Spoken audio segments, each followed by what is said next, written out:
This video was made possible by the amazing people over on Patreon. To hear more about the other benefits, stick around to the end of the video or check out the link in the description. Thanks. Miraculous Ladybug is an incredible animated superhero TV show that has found widespread success around the globe. Originally in French, it has been dubbed to over 45 other languages, the most prominent of which being English, Korean, and Japanese. Miraculous follows the story of two central protagonists, dupain-cheng and Ladrien as they battle to keep their miraculous from the villain Hawkmoth. Other important characters include their peers from school and parents. Marina and Ladrien are able to transform into the superheroes Ladybug and Cat Noir respectively, but their identities must be kept a secret from everyone, even each other. Cat Noir! She's taken Ladrien! That's an illusion too! How are you so sure? My feline sixth sense. It's legendary. Really? You don't say! Ladrien's gone! I'm not even gonna try to get out of this. Their transformations are done through the possession of objects called miraculouses, and a transformation phrase. English speakers will recognize it as either one of the following. Flag! Look out! Cheeky! Spots on! Ha! So, what is a miraculous? A miraculous is a special jewel, usually disguised as a piece of clothing like earrings or a ring, that links to a magical creature called a kwami. Kwamis are immensely powerful entities and are actually only hindered by their holder. It is up to the holder to have ample physical, emotional, and mental strength to utilize their miraculous to its fullest potential. Just need to jump in here quickly to mention that Zag Studios outsources a lot of its animation, and therefore the episodes are sometimes completed out of order. For the best continuity and experience, I implore that you take 20 seconds to look up the wiki before you start the next episode to check if that really is the next episode. In saying that, the wiki contains insane amounts of spoilers to the point where even I'm terrified sometimes looking stuff up, and I'm as up to date as I can be watching the show in production order. But if you'd like an alternative to that, which I will admit is quite simple, on my Patreon at the lowest tier I will be sharing a downloadable spreadsheet that has the correct order of all the episodes and has time calculations for how much you've watched, how much you have to go, all that fun stuff. So if that interests you and you'd like to support me, I would greatly appreciate it. But yeah, watch the show in production order. Is Miraculous a children's show? Well, I think that's a really difficult question to answer. The target audience is clearly aimed at children, but the writers behind the show are amazingly talented. They introduce a lot of heavy and mature topics in a way that does not back down from the seriousness of them, but also doesn't go too overboard and make your 10-year-old have a meltdown. It's a show that I would say knows how to mature with its audience. This show released its first episode in late 2015, and the show has managed to build beautifully off that. Miraculous has evolved and continues to in a way that aligns with the natural progression of its characters and the audience. I think the electricity between us short-circuited the elevator. I do have to admit that the show is rather formulaic, however this does go for many other shows with this many episodes in a season. The most linear path for an episode follows something happening at the start that either contributes to just that episode for specialized character growth or lore development, or contributes to the larger season or story. A conflict is introduced, the victim is akumatized, Ladybug and Cat Noir save the day, something happens to resolve or address the beginning and or solve the conflict. So any break from this usual path feels super unordinary in a great way, and what I've learned unintentionally is that if the special superpower Lucky Charm! hasn't been used by around the 17 or 18 minute mark, something important is going down. In my opinion though, the show does not feel repetitive and all the villains are unique from each other, including the way that the heroes go about taking them down. And with over 120 episodes out at this point, I think it's super impressive that they've managed to maintain a sense of originality. In season 1, the biggest action of maturity is probably shots like this. Yeah?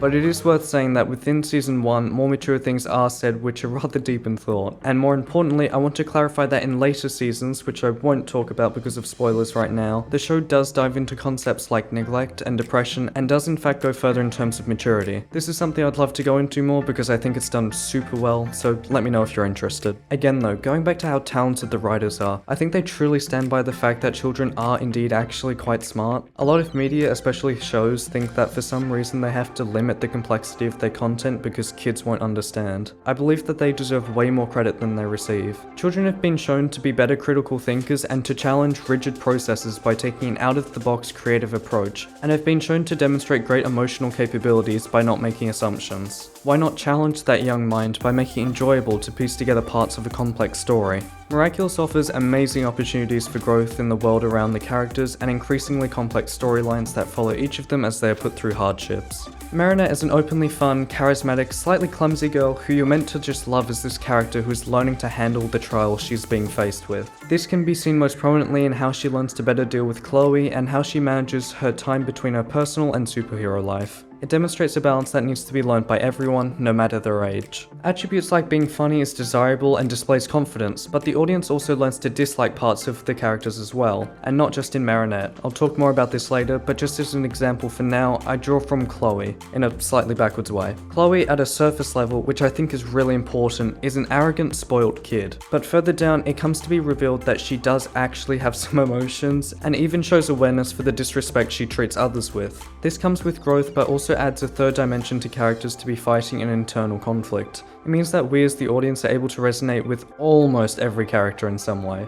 But anyways, my point. It exposes a most likely young audience to a multitude of different characteristics, and the show will usually call out its characters for poor choices using their friends. For Marinette, this is often done through her best friend Alia and Tiki. It uncovers the consequences of poor decisions, allowing their characters to have realistic flaws, which I think is super important, and demonstrates alternative solutions by navigating the situation in a different way that results in a similar desired outcome or teaches compromise.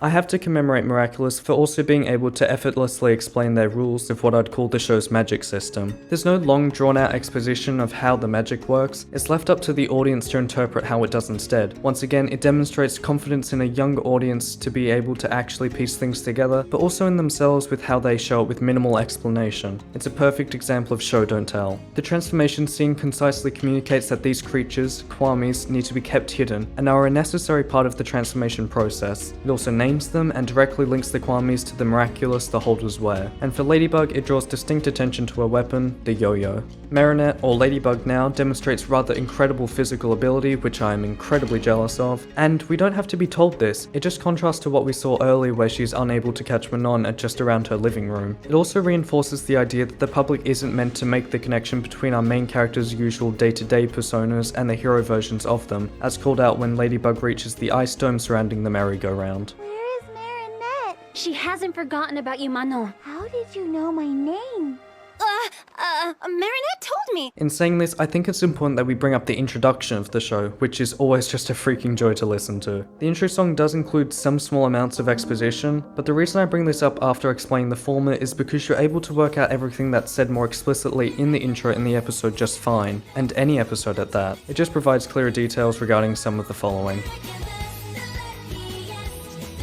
What I really want to focus on though that I haven't touched on yet out of all of these is the love square. This show does a great job of balancing relationships with the story to not make it feel overwhelming and like it's taking away from it. I'll say straight up that I think any of the ships are cute and would work well enough in their own rights, but if I really had to pick out one or two, it'd have to be Adrianette or Ladrien. Right, so now that I've confused everyone who has no idea what I'm talking about, let's go back to the intro again and see what we can pick out. Right at the end we see Ladybug and Cat Noir next to each other, at which point Cat Noir goes to kiss Ladybug before she vaults over him and they transform into their usual selves. But Adrien looks slightly defeated and Marinette looks at him with endearment. As you might be able to guess, Adrien thinks of Marinette as just a friend. Cue literally the most amazing scene.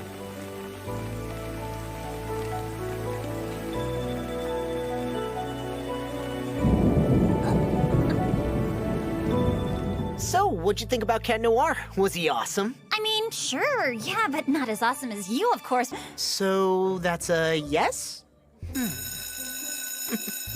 He touched my shoulder. I'll never wash my jacket again. And Ladybug thinks the same of Cat Noir. No time for your childish charm, Cat Noir. We're just getting started, Stormy! Obviously, neither of them know they like the same person, but this fun dynamic between them sets up a lot of amazing tongue-in-cheek moments, which leads perfectly onto the next section. Isn't he flawless? What? What? Adrien, my son. He's the image of perfection, don't you think?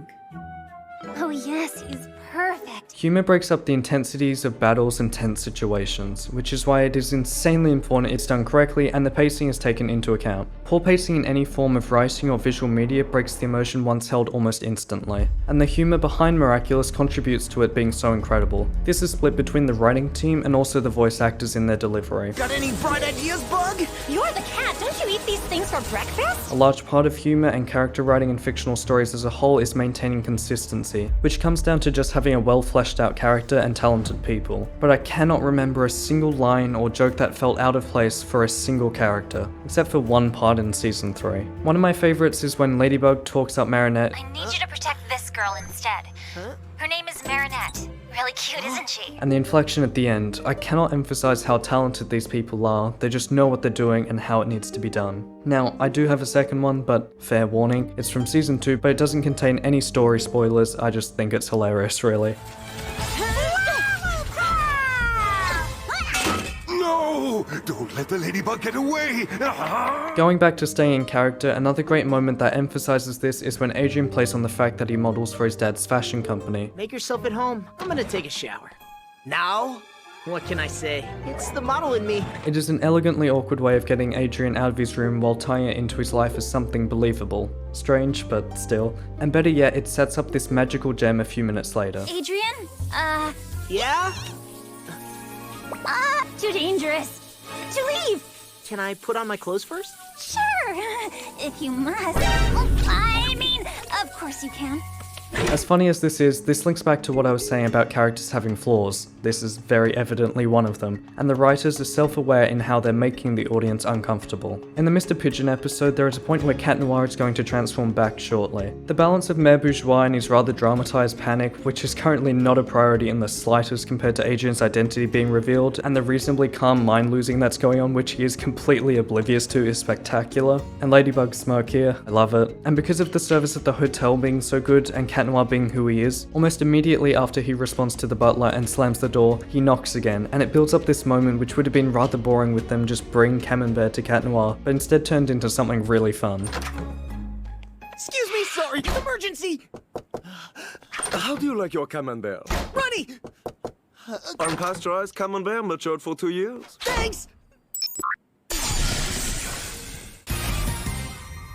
The music section is going to be pretty small, but what better way to have it lead on after talking about humour and pacing than using a scene that combines the previous two elements with music. In The Puppeteer, they exploit this by making the scene really chaotic, then everything just stops. And Ladybug casually walks through it all, whistling the theme tune. It airs of confidence from her, even if she wasn't during the fight, and it reflects similarly from the writers that they are allowing their character to have this moment, and have it still feel in character.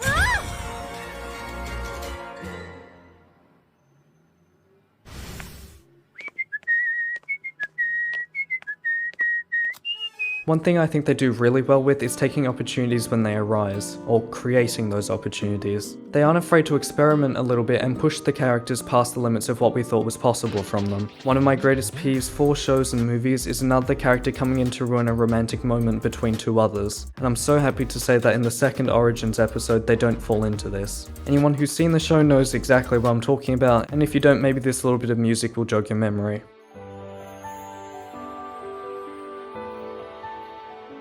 The writers let Ladrien and Marinette really just express themselves all the way through without any disruptions. The piece deemed In the Rain is seriously one of the most beautiful pieces ever and continues to be the love theme past season 1. I'll cut myself short there though for spoilers, and also because I honestly think I could spend 20 or more minutes alone just on this scene and everything that leads up to it. You could say it's miraculous. Miraculous offers so much more than what it seems on the surface. The lore and the storytelling goes miles deep, and I truly believe there is something in it that everyone can enjoy and appreciate. All I ask is that you give it a chance. That you give yourself the chance to fall in love with a story made only out of just that. Love. If you enjoyed this video, I would love to take a dive into one of the darker themes that the show tackles in season 4, so please let me know if you'd be interested in that. Please also consider leaving a like and subscribing if you enjoyed, and a massive thank you once again to my amazing patrons for allowing me to create the videos that I want to make. But until next time.